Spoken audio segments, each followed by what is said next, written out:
नमस्कार. कधी विचार केला आहे का की हे मोठमोठे डोंगर, नद्या, शहरं हे सगळं जग एका कागदाच्या तुकड्यावर कसं काय बसतं? आज आपण भूगोलाच्या दोन खूप महत्वाच्या साधनांबद्दल बोलणार आहोत. नकाशा वाचन आणि क्षेत्र भेट. यांच्या मदतीने आपण आपल्या जगाला आणखी चांगल्या प्रकारे ओळखू शकतो. तर सुरुवातच या प्रश्नापासून करूया. खरंच एवढं मोठं जग एका लहानशा कागदावर कसं काय मावत असेल? हाच प्रश्न आपल्याला नकाशांच्या एका अद्भुत दुनियेत घेऊन जातो. आणि इथूनच सुरू होतो आपला पहिला भाग, जगाची सांकेतिक भाषा.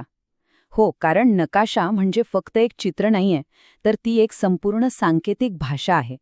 आणि एकदा का ही भाषा आपल्याला समजली की आपल्या आजूबाजूचं जग समजून घेणं खूपच सोपं होऊन जातं.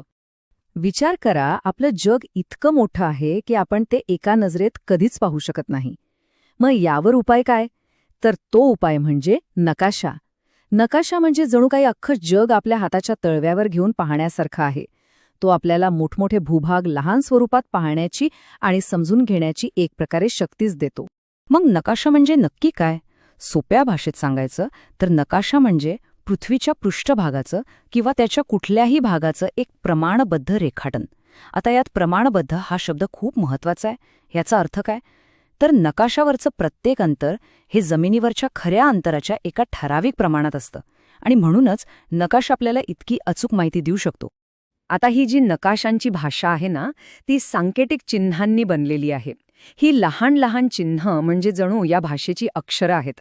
आणि या चिन्हांमुळे नकाशा कमीत कमी जागेत जास्तीत जास्त माहिती आपल्यापर्यंत पोचवू शकतो. चला तर मग आता आपल्या दुसऱ्या भागाकडे वळूया. ही सांकेतिक भाषा शिकायची कशी? म्हणजेच नकाशा कसा वाचावा? नकाशा आपल्याला काय सांगण्याचा प्रयत्न करतोय हे आपण आता समजून घेऊया. नकाशावर आपल्याला अशी वेगवेगळी चिन्ह दिसतात. बघा, उदाहरणार्थ हे चिन्ह आहे किल्ल्याचं, समजा अजिंक्यगड. हे ईदगाहसाठी, हे मंदिरासाठी आणि हे पोलीस स्टेशनसाठी. या चिन्हांमुळे नकाशावरची ठिकाणं आपल्याला एका क्षणात ओळखता येतात. पण थांबा, नकाशा फक्त इमारतींबद्दल नाही सांगत. आपण त्यावर अजून खूप काही वाचू शकतो. जसं की नद्या कुठून वाहतायत, कुठे झाडं आणि गवताळ प्रदेश आहेत, शिंदेवाडीसारखी गावं कुठे आहेत, किंवा रस्ते आणि सीमा कशा आहेत, हे सगळं नकाशात दडलेलं असतं. नकाशावरचे रंग हे केवळ सजावटीसाठी नसतात बरं का. त्यांच्यात खूप महत्वाची माहिती लपलेली असते. विशेषतः प्राकृतिक नकाशामध्ये रंगांवरून जमिनीची उंची कळते. गडद रंग म्हणजे उंच प्रदेश, तर हलके रंग म्हणजे सखल भाग. यामुळे एका सपाट कागदावरच्या नकाशातही आपल्याला एक प्रकारची 3D खोली जाणवते. याचंच उदाहरण घ्या ना. भारतातला उत्तुंग हिमालय, आपला सह्याद्री किंवा पूर्वांचलच्या पर्वतरांगा, या सगळ्या नकाशावर गडद रंगांनी दाखवलेल्या असतात. त्यामुळेच त्या सपाट कागदावर असूनही आपल्याला त्यांची भव्यता आणि उंचीचा अंदाज येतो. पण इथे एक महत्वाचा प्रश्न येतो. नकाशा आपल्याला काय नाही सांगू शकत. तो आपल्याला ठिकाण दाखवतो, अंतर सांगतो, पण तिथला अनुभव तो देऊ शकतो का? आणि याच प्रश्नाचं उत्तर आपल्याला आपल्या तिसऱ्या भागात मिळतं. नकाशाच्या पलीकडे क्षेत्रभेट. भूगोलाचं हे दुसरं शक्तिशाली साधन, जे नकाशावरच्या त्या चिन्हांना आणि रेषांना जिवंत करतं. खरं आहे, नकाशा आपल्याला मार्ग दाखवतो, पण अनुभव नाही देऊ शकत. कोणतंही ठिकाण जर खऱ्या अर्थाने समजून घ्यायचं असेल तर तिथे प्रत्यक्ष जाण्याला काही पर्याय नाही. आणि हीच क्षेत्रभेट पुस्तकातल्या ज्ञानाला खऱ्या अनुभवात बदलते. क्षेत्रभेट म्हणजे फक्त एक पिकनिक किंवा सहल नाहीये. ती एक प्रकारची शोध मोहीम आहे. यात आपण एका संशोधकांसारखं काम करतो. पहिलं म्हणजे प्रत्यक्ष जाऊन निरीक्षण करणं, मग तिथल्या लोकांशी बोलून माहिती गोळा करणं, आणि शेवटी जी काही माहिती मिळाली आहे त्यावर चर्चा करून निष्कर्ष काढणं.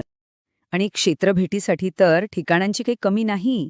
जरा विचार करा, एखाद्या गजबजलेल्या बाजारातला कोलाहल, कारखान्यातल्या यंत्रांचा आवाज, अभयारण्यातली शांतता किंवा समुद्रकिनाऱ्यावरचा तो वारा, या प्रत्येक ठिकाणी आपल्याला काहीतरी नवीन आणि प्रत्यक्ष शिकायला मिळतं.